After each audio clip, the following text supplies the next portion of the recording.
हिंदी साहित्य संपूर्ण घटना चक्र क्विक रिवीजन विद आरती शर्मा। दोस्तों, आपको मेरे चैनल पसंद आए तो इसे लाइक करें, शेयर करें, सब्सक्राइब करें। साथ ही साथ मेरे वीडियोस के अगले नोटिफिकेशंस को पाने के लिए बेल आइकन को प्रेस करें।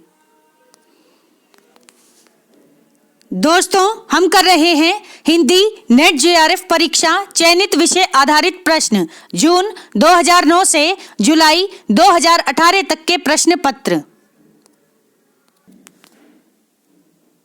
दोस्तों, आज हम करेंगे अगले प्रश्न, ठीक है। जो प्रश्न पत्र कर रहे थे उसी के अगले प्रश्न, ठीक है। जरा ध्यान देना। प्रकाशन वर्ष के अनुसार कहानी संग्रहों का सही अनुक्रम क्या है? तो जरा ध्यान दें। सबसे पहले कहानी संग्रह है शरणार्थी। किसका है शरणार्थी? अज्ञे का कहानी संग्रह है, ठीक है। किसका? अज्ञे का। कब आया? 1948 ईस्वी में, 1948 ईस्वी, ठीक है। फिर है निर्मल वर्मा का कहानी संग्रह परिंदे। ये कब आया? 1959 ईस्वी में। परिंदे कब आया? 1959 ईस्वी में। फिर है यशपाल का कहानी संग्रह कॉमरेड का कोट। कौन सा? कॉमरेड का कोट। कब आया? 1993 ईस्वी में। 1993 ईस्वी में आया हुआ कहानी संग्रह है कॉमरेड का कोट। फिर है डायन किसका कहानी संग्रह है? तो ध्यान रखें, भीष्म साहनी का। भीष्म साहनी का कहानी संग्रह है डायन। कब आया? 1998 ईस्वी में। 1998 ईस्वी में। तो एक बार फिर से सुने। सबसे पहले कहानी संग्रह आया शरणार्थी। कौन सा? शरणार्थी, 1948 ईस्वी में। फिर आया परिंदे 1959 ईस्वी में। फिर आया कॉमरेड का कोट 1993 ईस्वी में। फिर आया डायन 1998 ईस्वी में, ठीक है। याद रखें। अगला प्रश्न है, जरा ध्यान दें। कुबेरनाथ राय जी के निबंध संग्रहों का, किसका? निबंध संग्रहों का प्रकाशन वर्ष के अनुसार सही अनुक्रम क्या है? तो जरा ध्यान देना, बहुत ही इंपॉर्टेंट है कुबेरनाथ राय जी के निबंध संग्रह। सबसे पहले है दोस्तों प्रश्न के अनुसार गंधमादन कब आया? 1972 ईस्वी में। 1972 ईस्वी में आया हुआ निबंध संग्रह है गंधमादन। फिर है निबंध संग्रह कामधेनु। ध्यान रखें, कामधेनु कब आया? 1990 ईस्वी में। कामधेनु, ठीक है, 1990 ईस्वी में। इसके बाद आया निबंध संग्रह मराल। कौन सा? मराल कब आया? 1993 ईस्वी में। 1993 ईस्वी में। फिर आया आगम की नाव। ये भी किसका है? कुबेरनाथ राय जी का निबंध संग्रह है आगम की नाव। कब आया? 2008 ईस्वी में। 2008 ईस्वी में। अब एक बार फिर से सुने। सबसे पहले है कुबेरनाथ राय जी का निबंध संग्रह गंधमादन 1972 ईस्वी। फिर है कामधेनु 1990 ईस्वी। फिर है मराल 1993 ईस्वी। फिर है आगम की नाव 2008 ईस्वी। याद रखेंगे दोस्तों, ठीक है। अगला प्रश्न है, ध्यान दें। प्रकाशन वर्ष की दृष्टि से जयशंकर प्रसाद जी के नाटकों का सही अनुक्रम क्या है? तो ध्यान से देखें जयशंकर प्रसाद जी के नाटक। सबसे पहले सज्जन का समय है 1910 से 1911 ईस्वी, ठीक है। सज्जन का समय है 1910 से 1911 ईस्वी। और किसका नाटक है सज्जन? जयशंकर प्रसाद जी का। फिर है नाटक विशाख।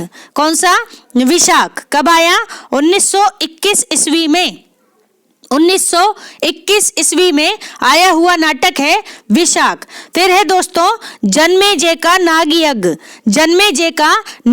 यज्ञ। ये कब आया? 1926 ईस्वी में। 1926 ईस्वी में आया हुआ नाटक है जन्मेजय का नाग यज्ञ। फिर है दोस्तों नाटक ध्रुव स्वामिनी। कौन सा? ध्रुव स्वामिनी कब आया? 1933 ईस्वी में। 1933 ईस्वी में आया हुआ नाटक है ध्रुव स्वामिनी। ध्यान रखें। सबसे पहले नाटक कौन सा है जयशंकर प्रसाद जी का?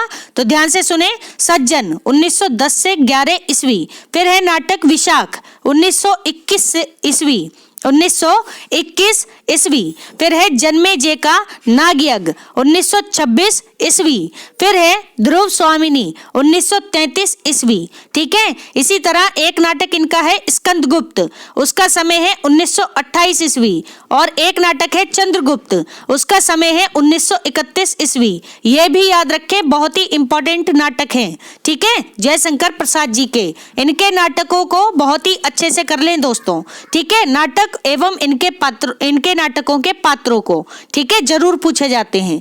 ठीक, पंक्तियां भी पूछी जाती हैं इनकी बहुत ज्यादा, तो ध्यान रखेंगे, इंपॉर्टेंट है जयशंकर प्रसाद जी। छायावाद के एक स्तंभ है, 4 स्तंभ में से एक स्तंभ है जयशंकर प्रसाद जी। ठीक है, ये बात ध्यान रखें।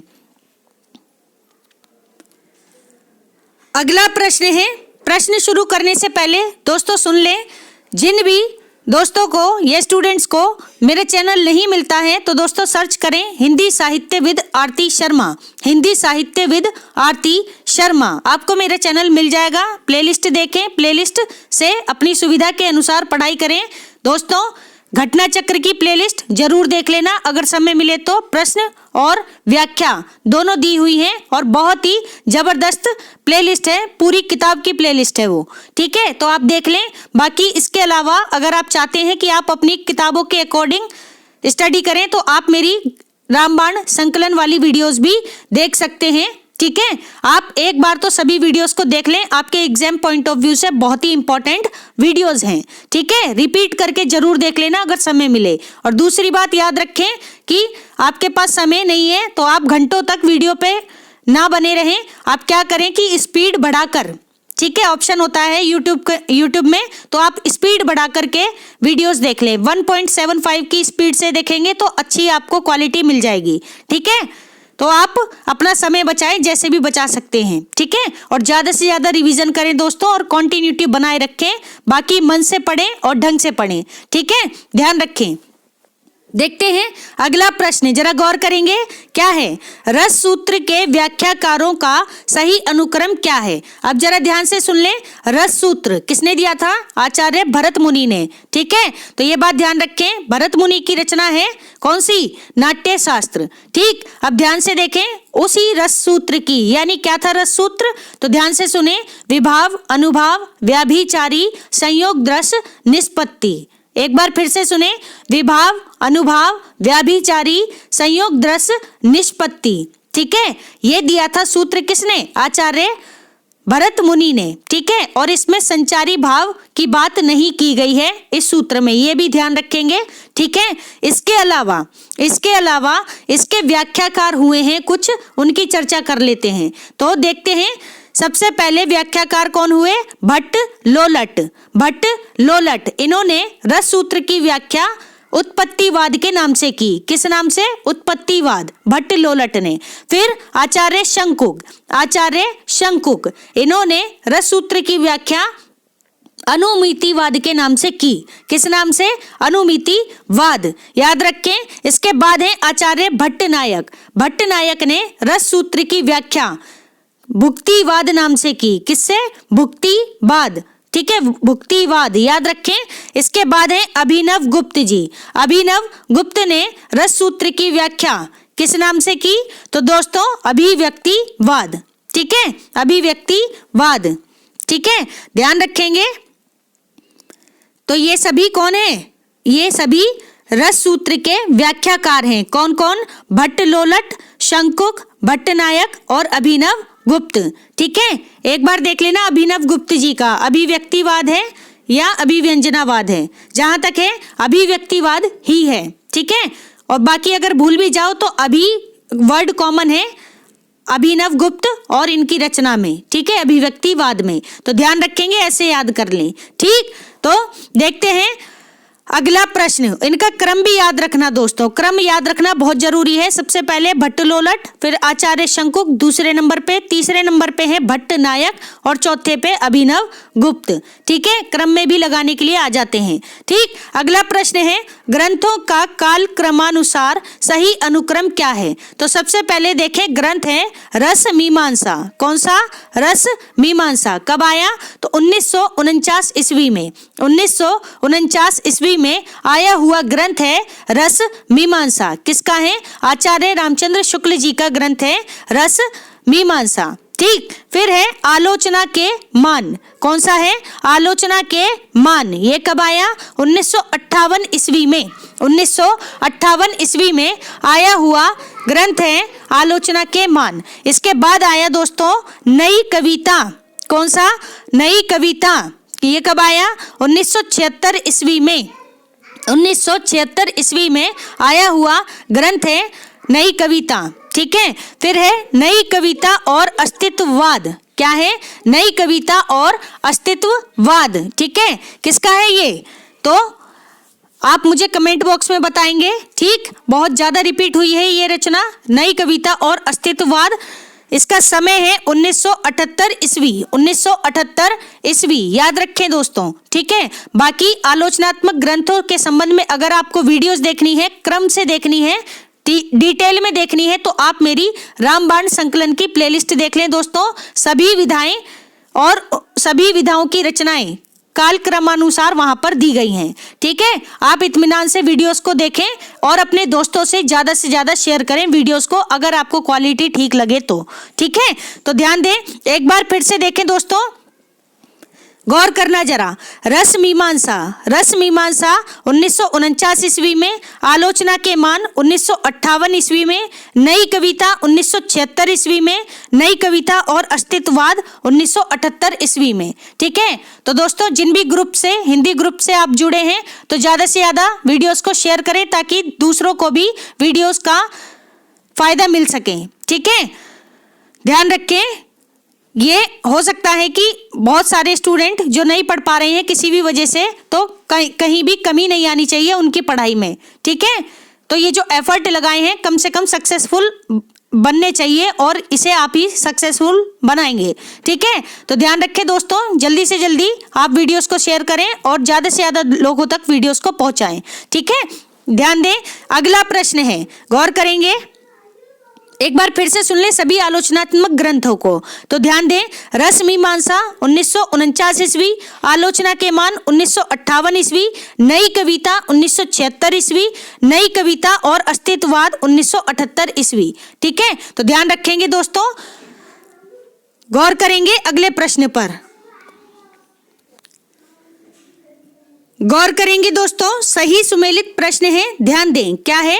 लेखक हैं और रचना है। ठीक है, तो सबसे पहले लेखक हैं आचार्य विजय सेन सूरी। विजय सेन सूरी, इनकी रचना है रेवंत गिरी रास। रेवंत गिरी रास। ठीक है, अच्छा मुझे याद आया, एक प्रीवियस ईयर क्वेश्चन पेपर की वीडियोस में ही मैंने एक जगह बताया है कुवलय माला कथा। कुवलय माला कथा मैंने शायद कल्लोल की रचना बता दी है। ठीक है, अभी वीडियो मैं भी नहीं देख पाई हूँ, समय नहीं मिला है। तो कुवलय माला कथा किसकी है? तो ध्यान रखें, उद्योतन सूरी की रचना है। किसकी? उद्योतन सूरी की। ठीक है, तो इस तरह की माइनर सी कहीं कहीं मिस्टेक मिल जाए तो दोस्तों आप भी अलर्ट होकर पढ़ाई करें। ठीक है, फ्लो में कभी कभी नाम गलत हो जाते हैं। ठीक, तो आप कमेंट बॉक्स में बताएं। बाकी जब मुझे समय मिलेगा मैं वीडियोस को देखूंगी और करेक्ट करूंगी जहां पर मुझसे गलतियां हुई हैं। ठीक है, तो ध्यान रखिए दोस्तों, आपको अपनी किताबों से जरूर पढ़ना है ताकि अगर कुछ भी मैं गलत बता दे रही हूं तो वहां से आप चीजें ठीक कर लें। ठीक है, मैं बिल्कुल नहीं चाहती कि किसी भी पर्सन के पास कोई भी गलत भी इंफॉर्मेशन जाए। ठीक है, मैं गलत हूं, मेरी 100 गलतियां हैं, आप 100 बार बताएं। मुझे कोई भी बुराई नहीं लगती, कुछ भी ऐसा नहीं लगता, अपमान नहीं लगता कि कोई मेरी गलतियां निकाल रहा है। आप मेरी गलतियां निकालेंगे तो वो मेरे लिए ही बहुत अच्छी बात होगी। ठीक है, तो ध्यान रखें। ठीक, गौर करें दोस्तों, विजय सेन सूरी। विजय सेन सूरी की रचना है रेवंत गिरी रास। रेवंत गिरी रास। इसके बाद है दोस्तों नरपति नाहले। नरपति नाहले, इनकी रचना है बीसल देव रासो। बीसल देव रासो किसकी रचना है? नरपति नाले की, जिसकी नायिका है राजमती। ठीक है, ध्यान रखेंगे। फिर है शालीभद्र सूरी जी। शालीभद्र सूरी, इनकी रचना है भरतेश्वर बाहुबली रास। भरतेश्वर बाहुबली रास। ठीक है, किसकी है? शालीभद्र सूरी की है रचना, भरतेश्वर बाहुबली रास। ठीक है, इसी तरह की कुछ रचना मिलती है धनपाल की भविष्यत कहा। भविष्यत कहा किसकी है वो? धनपाल की। लेकिन भरतेश्वर बाहुबली रास किसकी है? शालिभद्र सूरी की। ठीक है, ध्यान रखेंगे। और रास परंपरा की पहली रचना भी है शायद। ठीक है, तो ध्यान रखें, गौर करना जरा। तो इस तरह की जो कंफ्यूजन होती है, एक जैसे नाम लगते हैं, तो ये कंफ्यूजन आपको दूर रखनी है। ठीक है, अगले कवि हैं आसगू। आसगू कवि की रचना है, ध्यान रखें, चंदन बाला रास। चंदन बाला रास बहुत ही इंपॉर्टेंट है सभी रचनाएं। ठीक है, तो ध्यान रखेंगे। सबसे पहले रेवंत गिरी रास, जिसके रचनाकार हैं विजय सेन सूरी। फिर है बीसल देव रासो। बीसल देव रासो के रचनाकार हैं नरपति नाले। और बीसल देव रासों में ही सबसे पहले 12 मासा वर्णन मिलता है, यह बात भी याद रखें। ठीक है, फिर है भरतेश्वर बाहुबली रास। इसके रचनाकार कौन है? तो ध्यान रखें, शालिभद्र सूरी। शालिभद्र सूरी। फिर है चंदन बाला रास, इनकी रचना है दोस्तों। ये किसकी रचना है? तो ध्यान रखें, कवि आसगू की। आसगू की रचना है चंदन बाला रास, मोस्ट इंपॉर्टेंट। ठीक है, सभी रचनाएं बहुत ही इंपॉर्टेंट है, ध्यान रखें।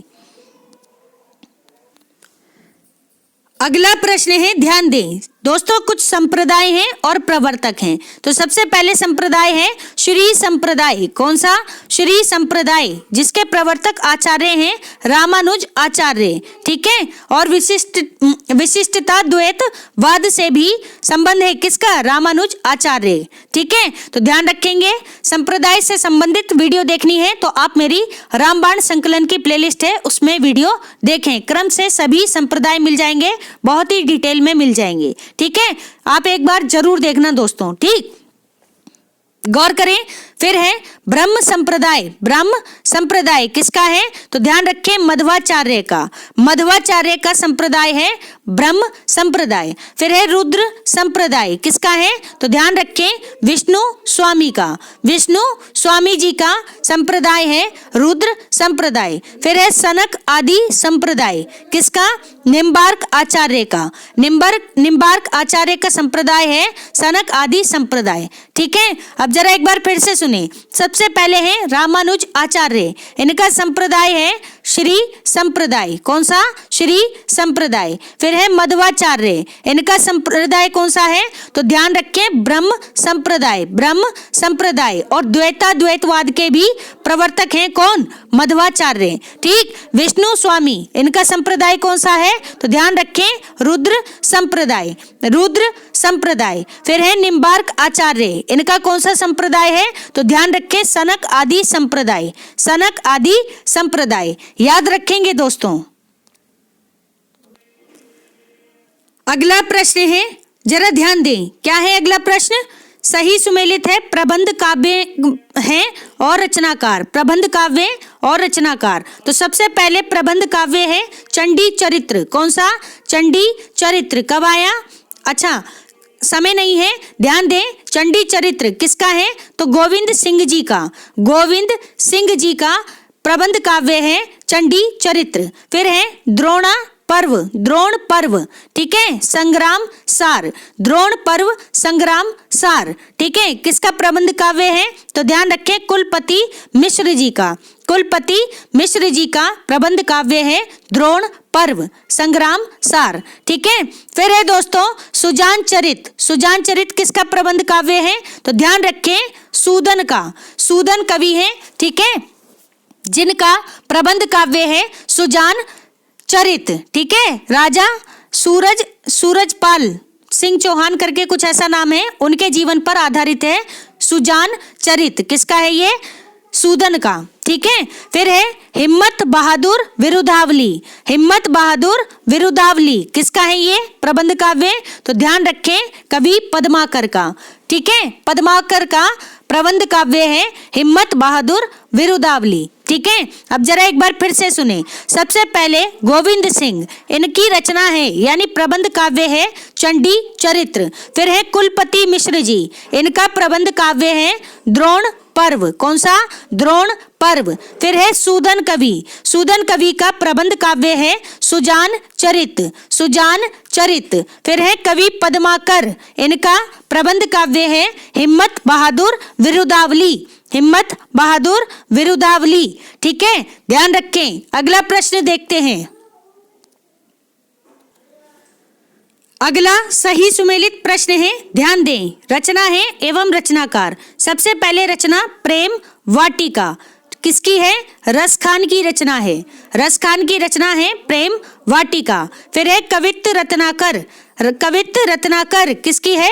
सेनापति की रचना है कवित्त रत्नाकर, सेनापति। ठीक है। फिर है रस रतन।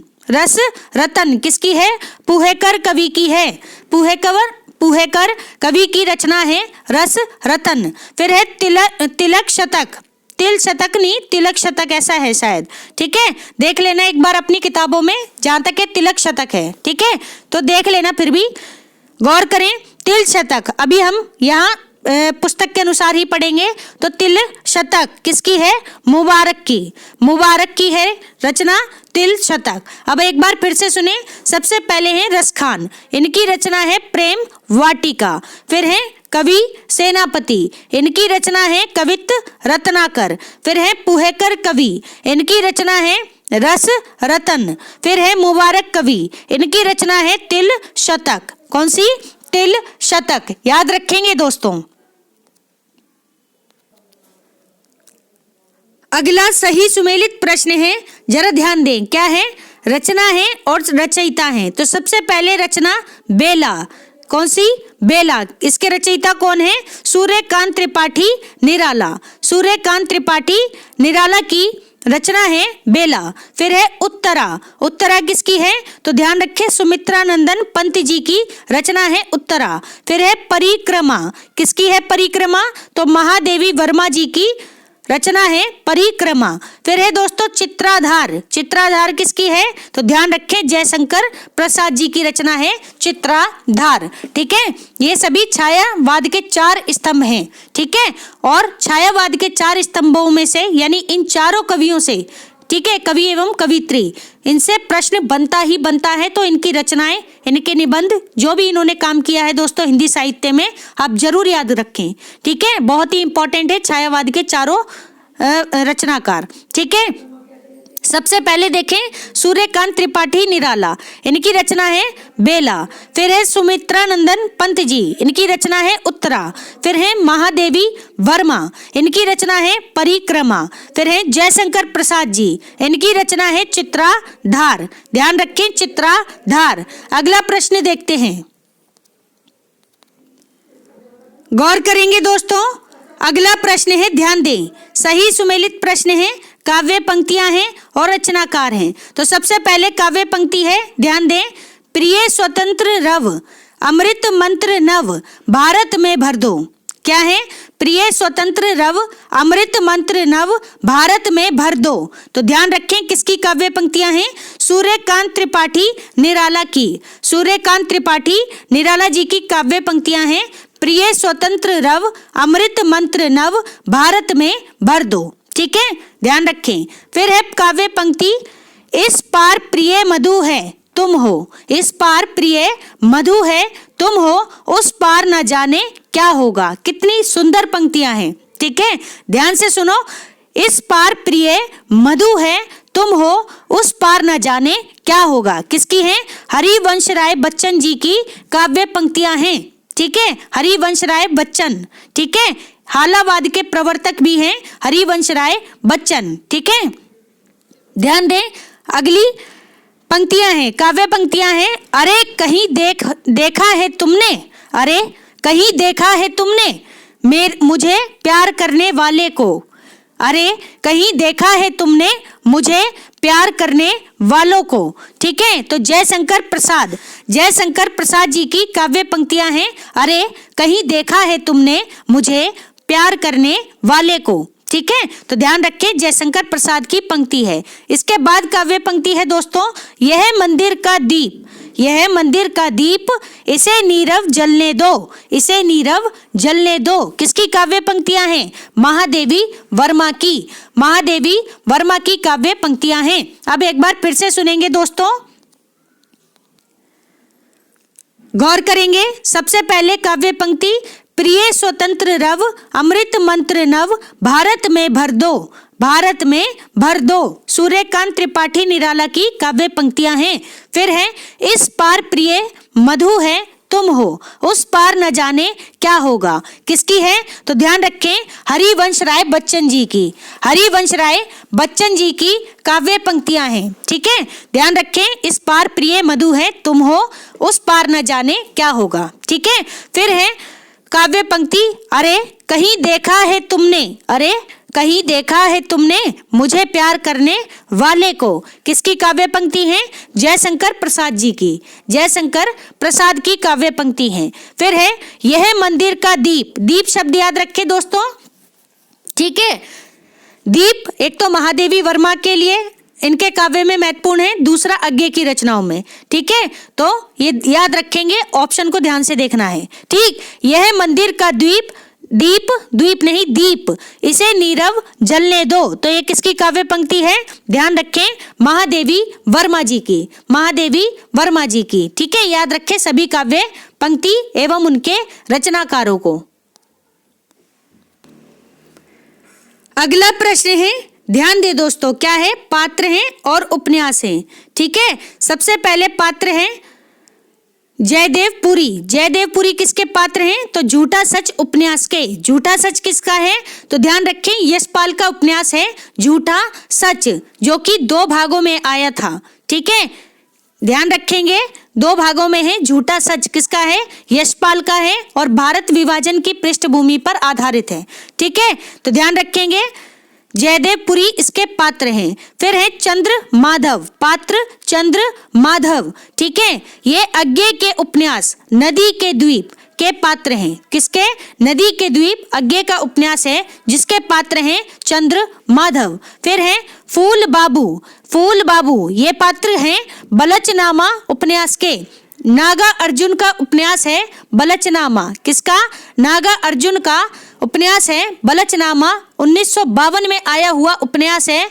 ठीक है, जिसके पात्र हैं फूल बाबू। ठीक है, और ध्यान रखें, ये एक आंचलिक उपन्यास है भी और नहीं भी। ठीक है, दोनों बातें समझें। ठीक है, तो ये आंचलिकता वाली बात अभी इसको साइड करें, अभी इतना समझे। बलचनामा किसकी है?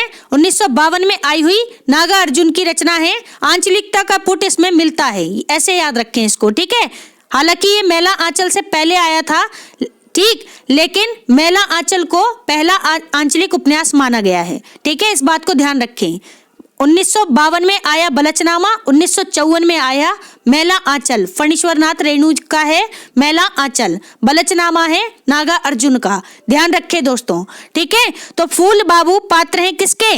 बलचनामा के।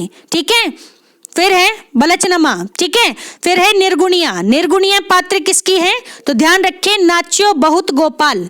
नाच्यो बहुत गोपाल की पात्र हैं निर्गुणिया। ठीक है, ध्यान रखेंगे, अमृतलाल नागर जी का उपन्यास है नाच्यो बहुत गोपाल। नाच्यो बहुत गोपाल। ठीक है, ध्यान रखेंगे, और निर्गुणिया हजारी प्रसाद द्विवेदी जी के उपन्यासों के भी पात्र हैं। ठीक है, तो ये बात भी ध्यान रखें। तो सबसे पहले उपन्यास यशपाल का झूठा सच, जिसकी पात्र है जयदेवपुरी। जिसके पात्र हैं जयदेवपुरी। फिर है अज्ञे का उपन्यास नदी के द्वीप, जिसके पात्र हैं चंद्र माधव।